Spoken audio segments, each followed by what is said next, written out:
saya Ahmad Faisal dari kelas 12 IPS 1. Di sini saya akan membuat video ulangan harian 1 bersama orang tua. Di sini saya bersama ibu saya yang bernama Ibu Santi.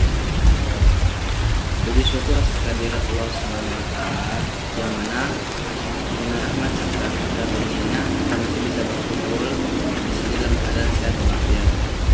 Allah serta salam senantiasa kita tercurahkan kepada junjungan kita, surah kita, idola kita, Nabi Muhammad sallallahu alaihi wasallam, yang mana syukurnya terwujud dan amin. Baiklah, di sini saya akan membuat video yang dengan pembahasan pendidikan sumber belajar, internet dan buku paket, dan tujuan belajar ingin melakukan ulangan harian. Baiklah, pertanyaan pertama akan dibacakan oleh ibu saya. Pertama ya Nak ya, bagaimana Indonesia menyikapi kedatangan sekutu? Menurut buku, awalnya bangsa Indonesia menyebut kedatangan sekutu dengan senang dan gembira. Akan tetapi setelah diketahui ada nica yang ikut ke dalamnya, sikap bangsa Indonesia menjadi curiga dan bermusuhan, dan akhirnya menimbulkan perlawanan dan pemberontakan yang dilakukan oleh Indonesia demi mempertahankan kemerdekaan Indonesia. Menurut saya, kedatangan sekutu disambut gembira, tapi karena nica berusaha bersenjatai NIL, maka bangsa Indonesia melakukan perlawanan dan pemberontakan pada sekutu. Kesimpulan, kedatangan sekutu awalnya dengan sikap baik dan senang hati. Namun setelah diketahui nica memiliki maksud lain, maka bangsa Indonesia curiga dan melakukan perlawanan. Soal kedua ya Nak ya. Ya, Mengapa terjadi perubahan bentuk negara Indonesia? itu hasil dari kesepakatan konferensi meja bundar atau KMB yang menghasilkan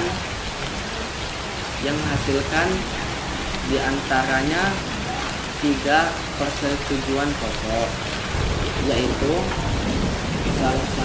salah satunya mengubah bentuk negara Indonesia menjadi Republik Indonesia Serikat. Menurut saya, karena setelah kemerdekaan gangguan masih datang dari bangsa asing, yaitu pemerintahan Belanda, maka salah satu cara yang ditempuh adalah konferensi meja bundar atau KMB yang menghasilkan persetujuan mengubah bentuk negara Indonesia menjadi Republik Indonesia Serikat atau RIS. Kesimpulan, merupakan salah satu upaya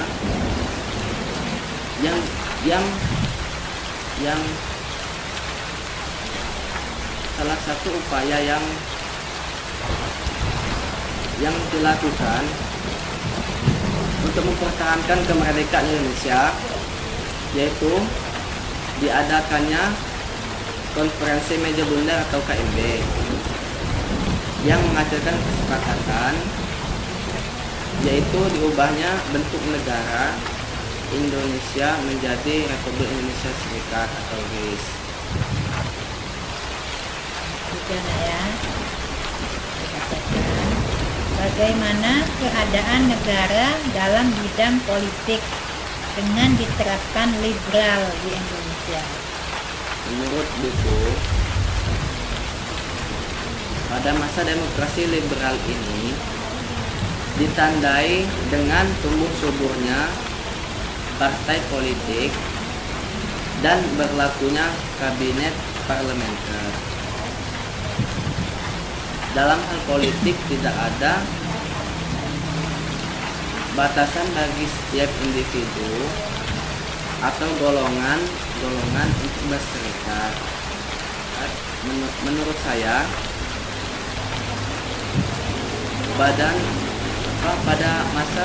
pada keadaan masa politik liberal adalah dengan ditandai dengan pergantian kabinet, kegagalan konstituante, sistem multipartai, dan pemilu 1955. Kesimpulan, setelah masa liberal, bidang politik memiliki keadaan dengan banyaknya partai politik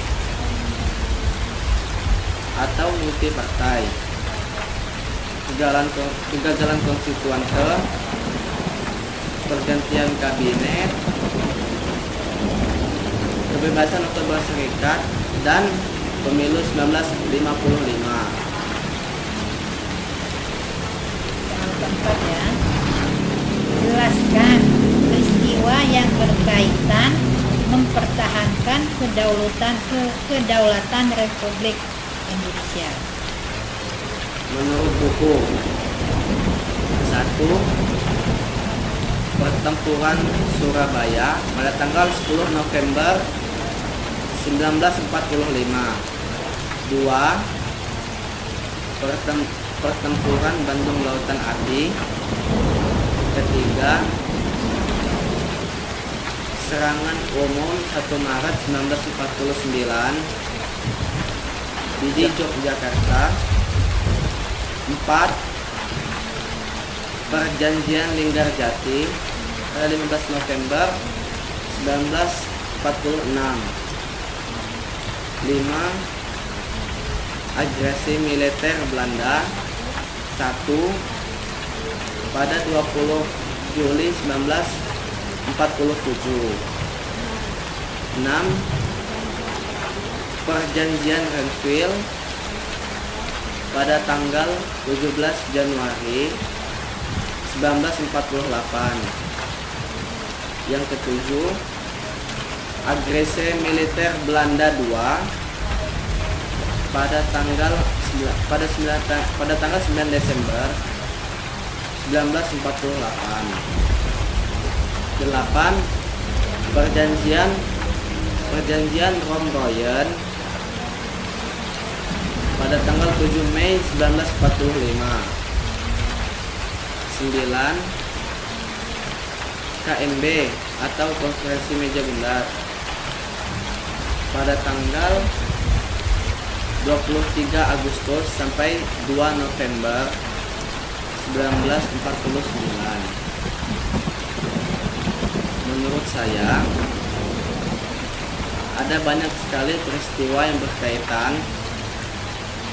yang dimulai dengan kedatangan Nietzsche ke Indonesia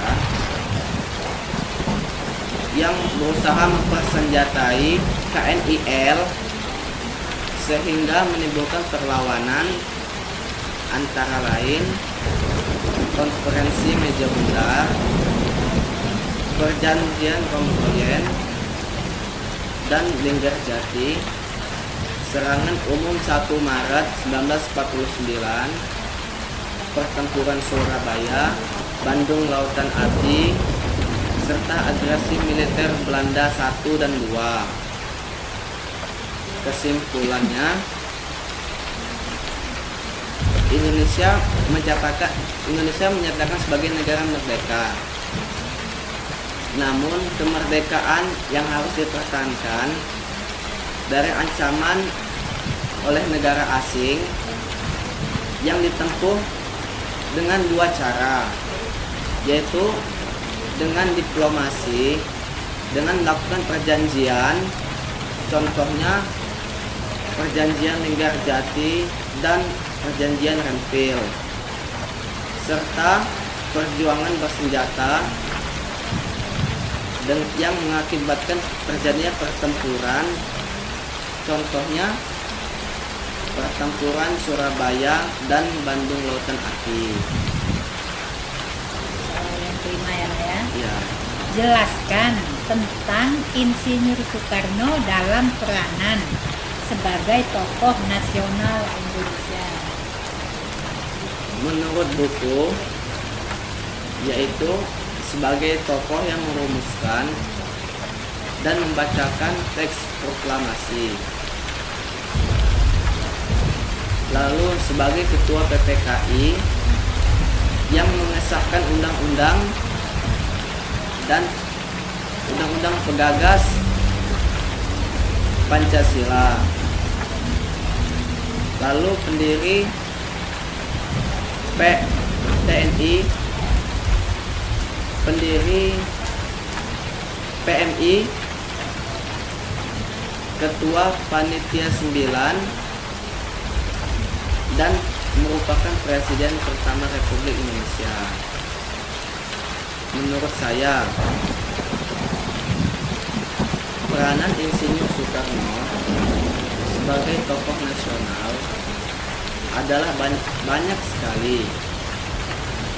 Contohnya, dia adalah tokoh perjuangan yang mewakili peranan penting dalam kemerdekaan Indonesia. Salah satunya adalah pencetus konsep Pancasila, lalu sebagai proklamator kemerdekaan dan sekaligus presiden pertama Indonesia. Kesimpulan, banyaknya peranan Bapak Insinyur Soekarno sebagai tokoh nasional Indonesia dalam kemerdekaan Indonesia secara tidak langsung menjadikannya terpilih sebagai tokoh utama nomor 1 di Indonesia. Baiklah, mungkin itu saja video yang bisa saya sampaikan. Ada lebih kurang saya mohon maaf kepada Allah, semoga ampun. Saya akhiri, wabillahi taufiq wal hidayah. Assalamualaikum warahmatullahi wabarakatuh.